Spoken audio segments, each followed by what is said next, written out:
Ouais. C'est moi. Bonsoir. Bonsoir, ça va? Non. Tu regardes quoi là?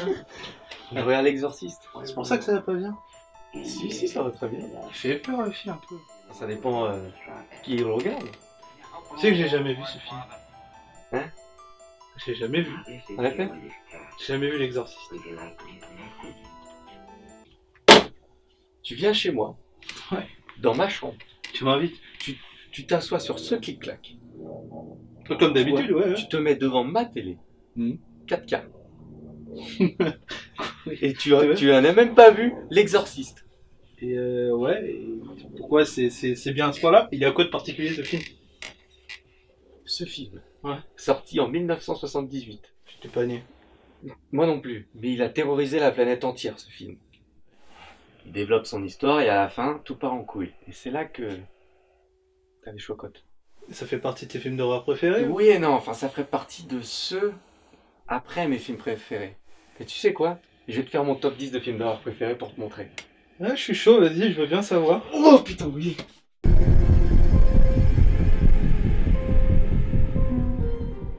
Numéro 10, Insidious de James Wan. Ah bah celui-là, je l'ai vu. Ouais, et je vais te dire pourquoi celui-là il est numéro 10. Parce que c'est avec ce film que James Wan a trouvé son optique de réalisation, c'est-à-dire qu'il va jouer avec les ombres, les zones d'ombre dans le bord du cadre, il va tout le temps pousser à fond le suspense, et puis tu crois que c'est fini, et puis au final non, le jumpscare il arrive beaucoup plus tard, parce que aussi, les jumpscares d'Insidious c'est des bons jumpscares, c'est pas des trucs à juste de la musique. Ça me fait penser qu'il y a un jumpscare dans ce film qui m'a bien fait flipper, c'est quand il y a le petit garçon qui court au fond de la pièce. Ouais. Et tu vois, c'est genre, d'habitude les jumpscares c'est vraiment en face, Ouais. et lui il arrive au fond là, et j'avoue que j'ai bien kiffé. Et je pense que James Wan c'est le réalisateur qui sait le mieux gérer l'attente d'un jumpscare. Beaucoup de films d'horreur de maintenant, en fait, ce qu'ils font, c'est que le jumpscare il arrive comme ça sans raison. Alors que James Wan, il crée l'attente. Et je pense le meilleur pour moi, et je pense que c'est l'un de mes préférés de tous les films confondus, c'est quand t'as la belle-mère qui raconte le rêve, et que quand elle dit qu'elle voit encore le démon quelquefois dans ses rêves, et là, boum, il est derrière le père, le démon. Tu sais, il ressemble un peu à Dark Maul. Oui, Et j'aime bien ce démon, il a des écarteurs. Donc voilà pour Insidious, donc numéro 10 de ce top.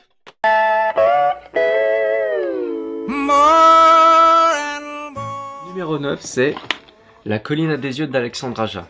Est-ce que tu l'as vu? C'est bah, gore ça, non? C'est très très gore et c'est surtout réalisé par un Français. Et ça fait plaisir parce qu'Alexandre Aja, c'est quelqu'un qui symbolise un peu l'horreur française. C'est-à-dire qu'il a fait un film d'horreur français qui a super bien marché. Et vu qu'en France, on n'aime pas faire des films d'horreur, bah le mec s'est barré aux États-Unis et il nous fait des films comme ça. Pour en parler de ce film, donc c'est un film très très gore. Et je l'ai vu, j'étais assez jeune, donc il est sorti en 2007. Et je l'ai vu en 2007, donc j'avais 10 ans. Il y a un discours dedans. Ça parle donc du nucléaire, des conséquences du nucléaire, et donc un peu les Américains, leur traumatisme et tout ça. Il est très maîtrisé, gore, interdit aux moins de 16 ans. Je trouve le titre très beau. La colline à des yeux. Ah ouais? Oui, je sais pas pourquoi. C'est vrai que c'est plus joli que ce qu'il y a dedans. Je tiens à dire que ce film est un remake et je préfère vachement le remake à l'original. Et l'original, il est aussi gore que celui-là? L'original, alors, est sorti dans les années 70 aussi, je crois qu'un an après l'Exorciste. Et pour l'époque, il était très gore. En fait, c'était surtout les maquillages pour les mutants qui étaient gore et tout ça. Pour nous, c'est pas choquant, mais pour les gens des années 70, je pense que ça va être costaud. Donc c'est pour ça que genre en 2007, fallait placer la barre très haut, et ils l'ont placé très très très très haut la barre parce que c'est assez dégoûtant.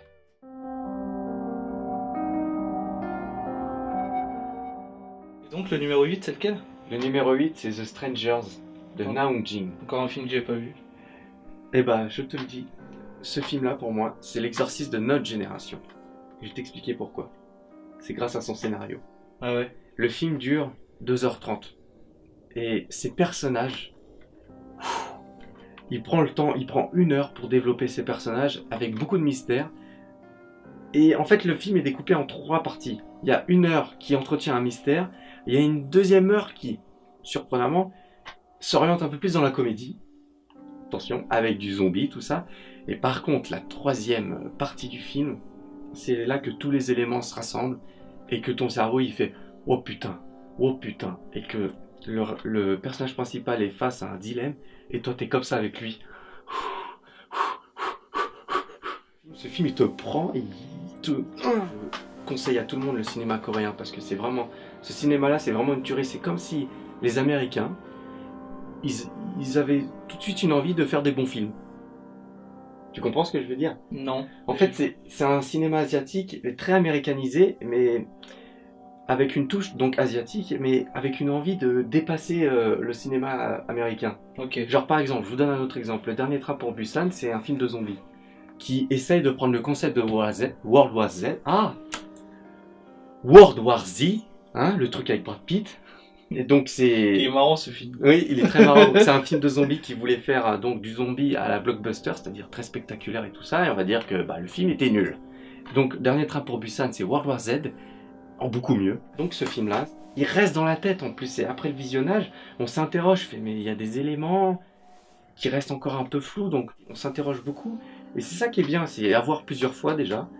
Et que ça fout une claque, putain, de voir des films comme ça, autant bien travailler sur l'histoire, les personnages, la photographie. The Strangers, le titre, les étrangers, symbolise en fait 3 personnages dans le film. Et chaque personnage a son caractère esthétique et tout ça, et sa musique aussi. Enfin, c'est vraiment un film d'ambiance, d'histoire, enfin, c'est parfait. Et ce réalisateur-là, il a un passé derrière ou c'est son premier film? C'est le seul film de lui que j'ai vu. Ouais. Et quand j'ai vu Grave, le film français de Julia Ducournau, j'ai découvert qu'en fait, ce réalisateur-là était une grande inspiration pour elle. Donc, j'ai pas encore vu ses anciens films. Il faudrait peut-être que je m'y attaque. Mon ressenti à la fin de ce film-là, c'est que j'étais, je vais exagérer, mais j'étais pétrifié par un plan. Il y a un plan où il y a du maquillage, c'est super bien fait sur un personnage. Et j'étais resté bloqué, genre, j'adore ce film. Je suis amoureux de ce film.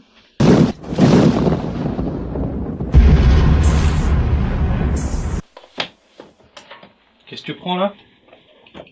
Je prends le numéro 7 et sans jeu de mots, Seven. J'ai mis ce film d'horreur dans ce top là parce que déjà ça me permet de parler d'un truc, c'est que le cinéma d'horreur se trouve pas essentiellement dans le cinéma d'horreur. Je vais prendre un autre exemple avant de parler de ce film, c'est Les 8 salopards de Quentin Tarantino. Pour moi, la première fois que j'ai vu ce film, j'avais l'impression de regarder un western mélangé à Evil Dead. Ouais, Est-ce que ça t'a fait la même chose? Non, mais maintenant que tu le dis, ouais, je suis d'accord. Quand je vois Kurt Russell vomir du sang sur la... Je sais plus comment elle s'appelle, la meuf qui est condamnée à mort, là, et que c'est du Evil Dead copier-coller. La musique de Ennio Morricone, c'était des pistes, c'était des musiques qu'il avait écrites pour The Thing, de John Carpenter, et qu'il n'a pas utilisées. Et quand tu vois les plans extérieurs qui sont dans la neige et tout ça, The Thing. Donc voilà, donc Les 8 salopards, pour moi, c'est aussi un film d'horreur. Donc Seven, c'est une esthétique de film d'horreur. Vraiment, le crade, tout ça, le vert, comme la boîte. Le climax, à la fin, quand t'as le dilemme entre Brad Pitt et Morgan Freeman et Kevin Spacey, qui est juste magnifique. Puis voilà, quoi, ça montre que je suis sûr plein de gens d'entre vous l'ont vu comme un thriller, mais en fait, vous avez regardé un film d'horreur. Par exemple, quand on voit le mec qui a la peau sur les os et qui, d'un seul coup, revient à la vie. Enfin, je sais pas, pour moi, c'est un film d'horreur, tu vois. Pour moi, c'est vraiment genre son atmosphère. C'est genre la vie crade. Il pleut tout le temps dans ce film-là, il fait jamais beau. Et je sais pas, c'est vraiment une ambiance de film d'horreur. Enfin, voilà, je vous ai expliqué quoi. Les décors sombres, les gros plans sur les personnages, genre comme si derrière il se passait tout le temps quelque chose. La figure du tueur on dirait vraiment un monstre, le tueur, quoi. C'est vraiment un film d'horreur. Je vous conseille de le regarder en vous disant, putain, je vais regarder un film d'horreur. Et j'ai dit beaucoup trop de fois le mot film d'horreur.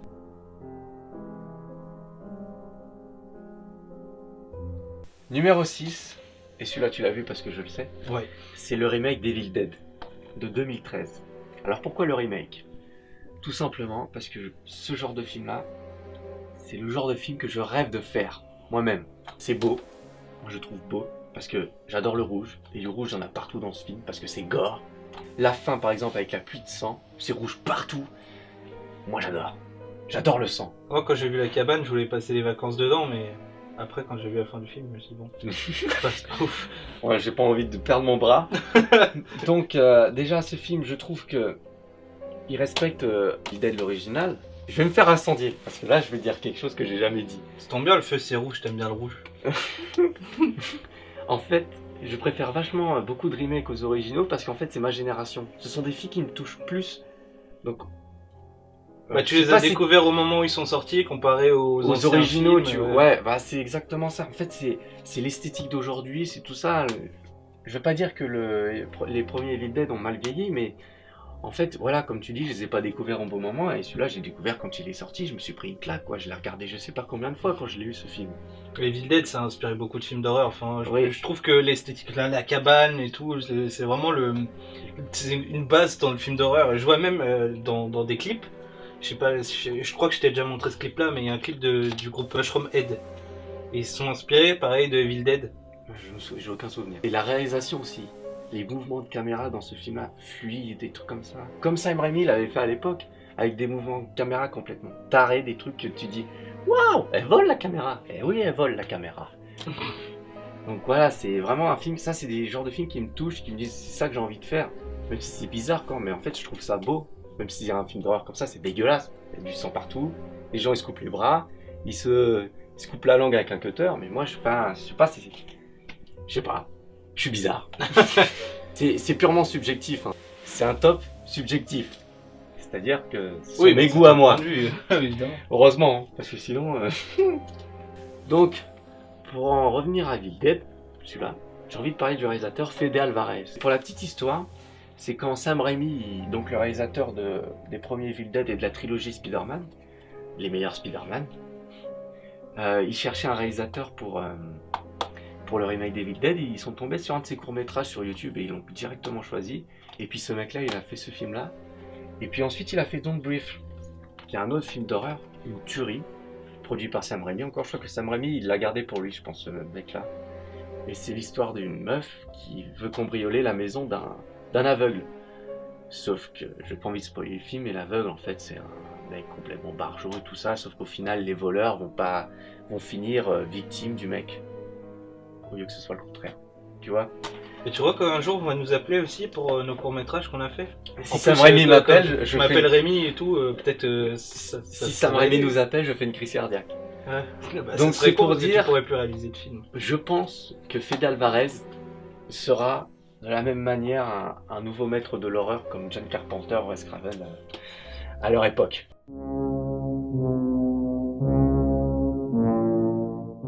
Coup numéro 5, c'est lequel? Choisis une main. Je sais pas, la gauche. Putain, bravo. Et le numéro 5, The Shining de Stanley Kubrick. Alors ça, c'est un gros morceau.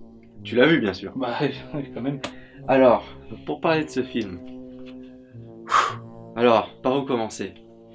J'ai envie de commencer par Jack Nicholson, déjà. Qui fait flipper. Hein? Non? Oui? Oh, oui. Oui. Et l'exploit que Stanley Kubrick... Quand Stanley Kubrick a fait ce film, il a dit « Je veux faire peur aux gens dans des décors immenses et avec la lumière du jour. » Et je pense qu'il a carrément réussi avec ce film. Il est sorti en 80, je crois.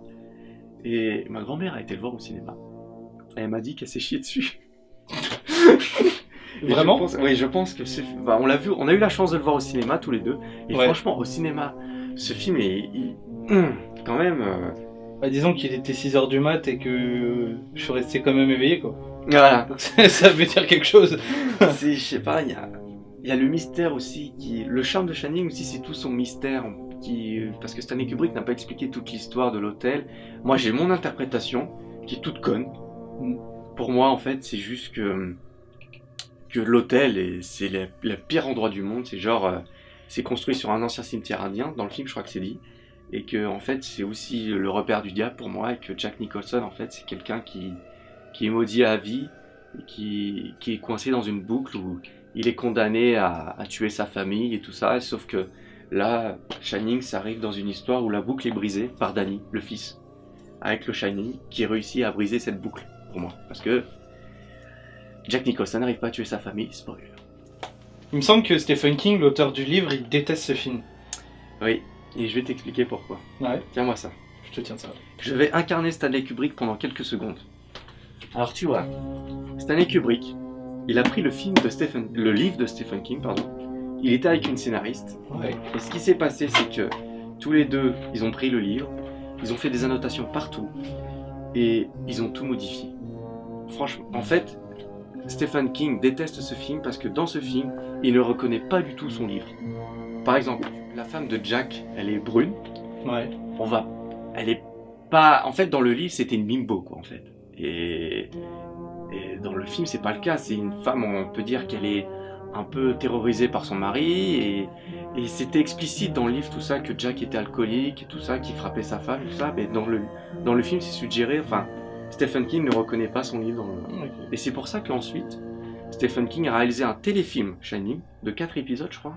Et en fait, c'est mot par mot le livre, quoi. Il paraît que Stanley Kubrick était horrible avec les acteurs pendant ce tournage. Oui, il a fait et refaire des scènes. surtout la femme, juste la femme. Ah oui, il était horrible avec elle. Et en fait, il l'a conditionné à son rôle, en fait. Il voulait vraiment la pousser à bout. Et ça se voit dans le film, elle est en pleurs et tout ça. Ça se voit sur son visage qu'elle est complètement fatiguée. Et voilà. Par contre, les autres acteurs, Jack Nicholson, je pense que lui, ça lui faisait plaisir de perdre les pétons, les pédales et tout ça. Les pétons. Les pétons. Ouais. Et que je crois que quand la scène avec... il s'est un peu pété... il s'est ouvert la main, je crois, la scène avec la hache et tout ça. Ça m'étonne pas. Voilà. C'est tout pour ce film. Ce film est dans stop parce que déjà c'est un classique et que voilà quoi, c'est un pari réussi pour Stanley Kubrick et c'est toute la symbolique derrière ce film. Enfin, il est vraiment ancré dans la pop culture maintenant et enfin, le mystère, tout ça derrière. Enfin, il est séduisant, on va dire.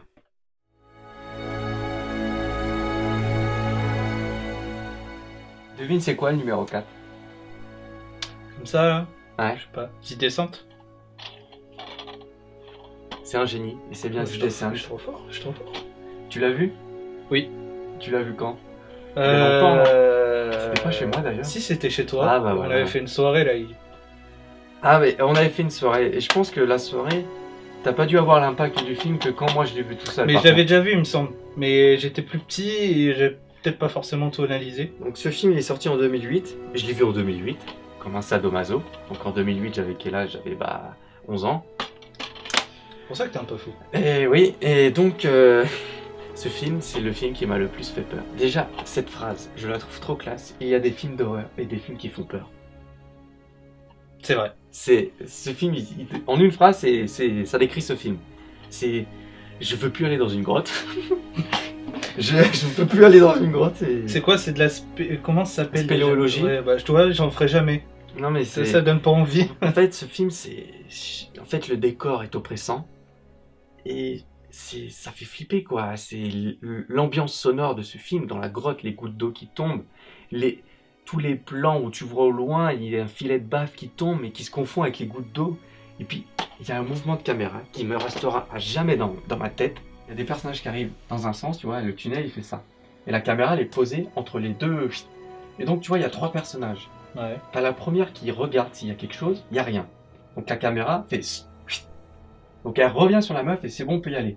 Donc, il y en a une qui va. Hop. Et là, tu penses que la deuxième va y aller sans crainte, tu vois. Ouais. Donc la deuxième y va, elle revient, et puis je sais plus si... Et la caméra fait ça, et là t'as un monstre qui descend Je me rappelle de cette et scène. c'est en même temps que la caméra arrive, et bah. Ah putain. C'est ce genre de truc là qui...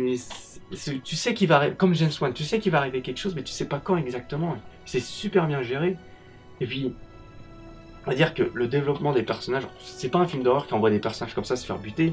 C'est aussi la personnage principale est très développée. Pour moi, la meilleure manière de regarder un film d'horreur, donc, c'est être tout seul chez soi.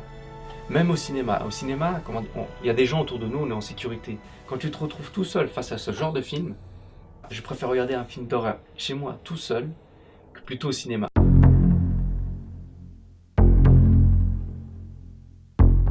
Numéro 3, The Thing de John Carpenter, qui est pour moi son meilleur film. Alors déjà parce que ce film instaure une atmosphère de paranoïa. Quand tu regardes ce film, tu as peur de tout le monde. Vraiment tout le monde. Genre, tu regardes le film, t'es conditionné comme les personnages, dans le froid. C'est des environnements très claustro. Et déjà, je vais raconter l'histoire pour vous expliquer. C'est l'histoire d'un extraterrestre qui arrive et qui peut prendre l'apparence de n'importe qui. Et du coup, en fait, les personnages ne savent pas de qui pourrait être la hyène, tout ça, que ce soit même un chien ou un humain. Et du coup, ils sont bloqués dans une base en Antarctique, je crois. Et voilà, ils sont obligés de trouver qui est la hyène et de le tuer, tout ça. Et ils n'ont pas d'autre chose à faire. Et John Carpenter, il arrive déjà avec la musique et puis la réalisation, quoi, et les acteurs. Kurt Russell. Et puis donc là, je vais prendre un exemple de la scène où ils font tous, ils trouvent un moyen de repérer qui est l'alien, en fait. Et c'est tout simple. Ils prélèvent le sang de chacun des membres et il faut mettre en contact le sang avec quelque chose de très chaud. Et cette scène, mon Dieu, la pression que tout le monde regarde tout le monde est en sueur et que tu vois Kurt Russell tester le sang de chacun des mecs au fur et à mesure. Et quand ça tombe sur le mec qui a l'alien, tu vois tout le monde panique. Enfin, c'est l'anarchie totale. Donc voilà. Bon. The Thing, 3e, grâce à John Carpenter et à son atmosphère.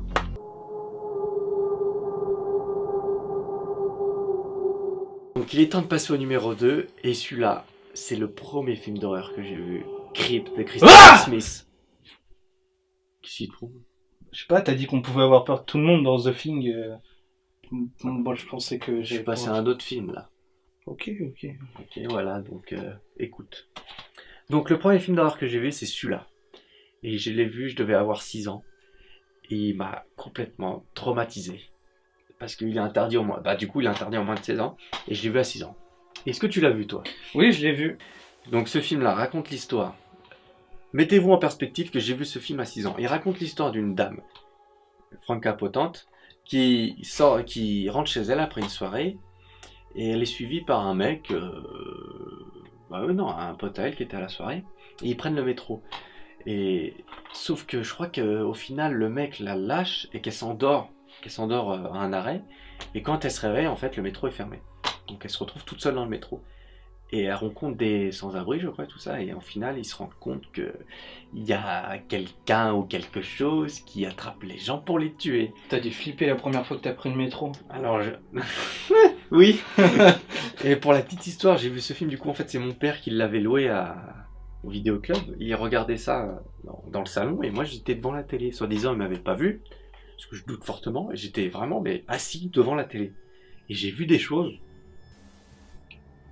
que normalement j'avais pas le droit de voir. Et ça m'a traumatisé, j'en ai fait des cauchemars pendant je sais pas combien de jours. Et ce film là je l'ai revu quand j'étais en seconde. Et du coup de la primaire à la seconde, j'avais des souvenirs horribles de ce film. Mais vraiment il restait dans ma tête et putain il m'a traumatisé quoi. Donc dis-moi ton avis sur ce film là le temps que je me... Ça, tu restes encore traumatisé par ça. Non mais en fait ce qui est cool c'est que du coup ça se passe dans le métro. Et c'est un lieu qu'on connaît bien, que pour ma part je prends tous les jours et jamais on se serait dit on peut tourner un film d'horreur dans le métro. Et après avoir vu ce film, et quand tu prends le métro tu t'interroges un peu, quand tu vois des stations un peu vides et tout, ça devient rapidement glauque. Et il y a un truc qui est cool dans ce film, c'est que du coup la créature, on s'y intéresse parce qu'on sait pas vraiment si c'est un monstre ou si c'est un homme.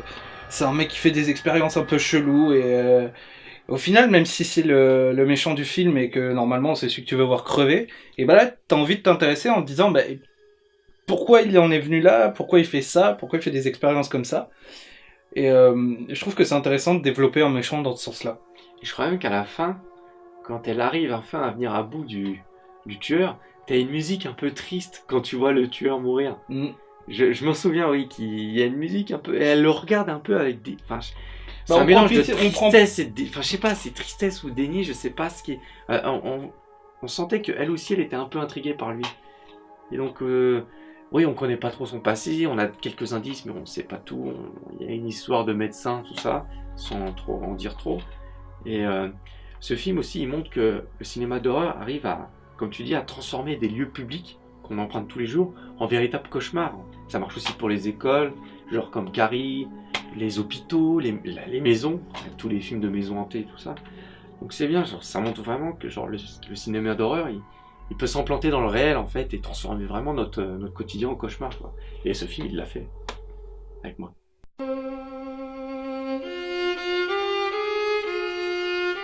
Donc on arrive au bout. Le film d'horreur ultime, pour toi, ce serait lequel? Alors accroche-toi parce que j'ai un peu triché. Alors déjà, prends ça. Cabin Fever. Cabin Fever. Et c'est pas tout. Encore une cabane dans les bois. Oui, mais c'est pas tout. Il y a aussi Hostel. Là t'as pas qu'un peu triché. Il y a aussi Hostel chapitre 2. Et The Green Inferno. Et tu sais ce que ces films ont en commun?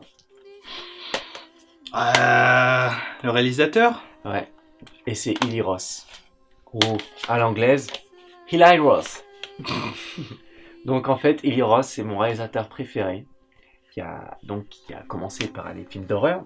Maintenant, il fait plus, il s'est un peu diversifié. Il a fait un film d'action et un film d'horreur enfantin. Le truc avec l'horloge là. La prophétie de l'horloge, qui est vraiment très cool. C'est un peu genre comme les vieux, enfin comme les Gremlins et tout ça, les trucs des années 80, tu vois. Et donc ça, c'est ces films d'horreur. Eli Roth, c'est l'ours juif dans Inglourious Basterds, c'est l'ours juif, c'est celui-là qui éclate les nazis avec la batte de baseball. Et c'est celui-là qui tue Hitler à la fin. Donc c'est mon réalisateur préféré qui tue Hitler. Je suis assez fier de dire ça. Donc là, c'est 4 films qui sont numéro 1. Et je vais vous raconter pourquoi. Déjà parce que Eli Roth, il y a des réalisateurs qui vous touchent avec leur réalisation, c'est-à-dire leur cinéma, leur thématique, leur réalisation, tout ça. Et il y en a d'autres qui vous plaisent avec leur personnalité. Vous aimez bien sa façon de parler, les choses, vous aimez les mêmes choses, vous avez des choses en commun, genre les goûts de film et tout ça. Et Eli Roth, en fait, c'est les deux. Parce que le premier film que j'ai vu de lui, c'est Hostel. Et ce film, déjà, c'est gore.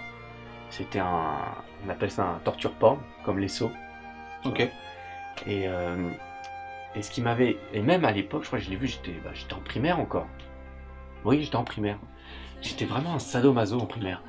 Et même à l'époque, j'avais réussi à voir qu'en fait, il y avait Enfin, Eli Roth, il donnait une espèce de discours sur les Américains. Enfin, j'arrivais à voir qu'il y avait genre un... Derrière, il y a un message. C'est pas juste du gore pour le gore. J'étais certes trop jeune pour savoir qu'en fait, c'était l'image des Américains et dans les pays de l'Est et tout ça. Mais je savais qu'en fait, il n'y avait pas juste du gore en fait derrière. Et puis j'ai regardé les bonus et en fait, j'ai trouvé... Et en fait, Eli Roth, j'avais trouvé super drôle. Je voyais que c'était réalisateur et il était super drôle. Genre vraiment, je me marrais quand je regardais les bonus et tout ça. Genre pour la petite anecdote, au début du making of, on le voit rencontrer l'accessoiriste. Et en fait, l'accessoiriste est malade. Et en fait, tu vois Eli Roth qui part de la salle et le caméraman qui suit Eli Roth aux toilettes. Et t'as Eli Roth, en fait, il est en train de se laver les mains. Il fait « Oh, le mec, il est malade et tout ça. Et moi, j'ai pas envie de toucher ses mains. » Et après, il montre les toilettes au caméraman. Il dit « Regarde, il y a une trace de merde et tout, là. » Il fait « Mais quoi, qui se fait ce making-of ?» Après, il retourne voir l'accessoiriste. Et tu vois, l'accessoiriste, il lui montrait des bouts de cailloux en caoutchouc quand, dans le film, ils utilisaient pour jeter sur les acteurs. Et tu vois, le mec, il touche les bouts de cailloux et puis il passe à Eli Roth et tu vois la tête d'Eli Roth qui touche les trucs. Après, il regarde les caméramans, genre, oh merde. Et en fait, c'est ça qui m'a séduit chez lui. Donc, en fait, c'est un mec, je kifferais être comme lui. Genre, il fait des tournages, vraiment, il s'éclate, genre, il se marre et tout ça. Mais derrière ces films, il y a toujours un message, enfin, pas politique, mais il y a tout. En fait, je vais utiliser une phrase que Mad Movies utilise pour le décrire. En fait, c'est l'un des réalisateurs d'aujourd'hui qui inscrit le mieux ces films dans la période dans laquelle il les a filmés. Je prends exemple The Green Inferno. C'est un film de cannibale. Et en fait, dans ce film-là, il fait passer un message écologique, mais pas que. En fait, il dénonce aussi certaines personnes qui profitent de l'écologie, genre de se montrer écologique, pour un peu gagner en popularité, pour un peu en étant égoïste, quoi. Ouais, je suis écologique, donc suivez-moi. Enfin, il critique les réseaux sociaux, tout ça. Et il se moque un peu de ces gens-là, en fait, qui prennent pas au sérieux l'écologie, tu vois, dedans, là. Tu vois, les mecs qui s'attachent aux arbres et tout ça, qui font, en fait, c'est pour les réseaux sociaux. Ils sont, ouais, on a fait une bonne action, regardez, on a 10 000 followers sur Twitch et des trucs comme ça. Et en fait, c'est Eli Roth, c'est vraiment genre quelqu'un qui a pas peur du politiquement correct. Moi, je sais que ce film, tu vois, je suis pas trop film gore à la base. C'est pas vraiment le genre de film que je regarde, mais The Green Inferno, j'ai pris plaisir à le regarder parce que, comme tu dis, il y a toujours un fond et tu sens qu'Eli Roth, il fait ça intelligemment et c'est pas le gore pour le gore. Ouais, ça c'est vraiment cool. En fait, il donne l'image d'un film d'horreur pas con. C'est un film d'horreur qui sert à quelque chose. Et pour moi, c'est ça en fait le film d'horreur maintenant. Quand j'étais petit, c'était quelque chose que je regardais pour avoir peur. Et plus tu grandis, et plus tu vois qu'en fait, le cinéma d'horreur, c'est vraiment genre des cinéastes qui expriment leur personnalité ou leur ressenti sur le monde. L'exemple le plus marquant aujourd'hui, c'est American Nightmare. Quand tu vois avec ce qui s'est passé aux États-Unis avec l'élection de Trump et tout ça, tu te dis mais putain, en fait, ils avaient raison, American Nightmare, c'est en train de tourner. Enfin, voilà, quoi, c'est vraiment. Tu crois qu'il va y avoir un film d'horreur sur les gilets jaunes? Peut-être. Et donc, pour revenir à Eli Roth, c'est vraiment quelqu'un. Enfin, je me sens. C'est un peu mon guide spirituel, vous voyez. Enfin, c'est vraiment. Et ça, pour moi, c'est son meilleur film. Il n'y a pas de. Mais derrière, par contre, celui-là, il n'y a pas de message politique, tout ça. C'est juste un film fait pour le fun. Déjà rien que la pochette elle est mortelle. Et franchement, quand Quentin Tarantino a dit, c'est un de ses films d'horreur préférés, bah c'est grâce à ce film-là qu'il a rencontré Quentin Tarantino et depuis ils sont potes et tout ça. Et en fait, c'est le prémisse, en fait, c'est son premier film d'horreur et c'est les prémices de son cinéma. Après, on voit qu'il a eu les moyens, qu'il s'est un peu développé, il a fait ça pour le fun et après, il a voulu montrer que c'était pas un petit con, quoi. C'est un film indépendant en plus, je crois, celui-là, donc il l'a financé tout seul et tout ça. Et c'est vraiment genre, ouais, c'est un réalisateur en fait que je suivrai jusqu'au bout, enfin, et peu importe ce qu'il fait, même si c'est pas terrible, moi je verrai toujours sa patte à lui, et que je dirais, putain, ça c'est Eli Roth, et moi je suis, enfin, comment dire, je suis attaché à ce qu'il fait. Voilà. C'est tout pour, voilà, c'est fini pour mon top 10 de films d'horreur, et je vous conseille de tous les regarder en une soirée. Les 10, enfin les 13.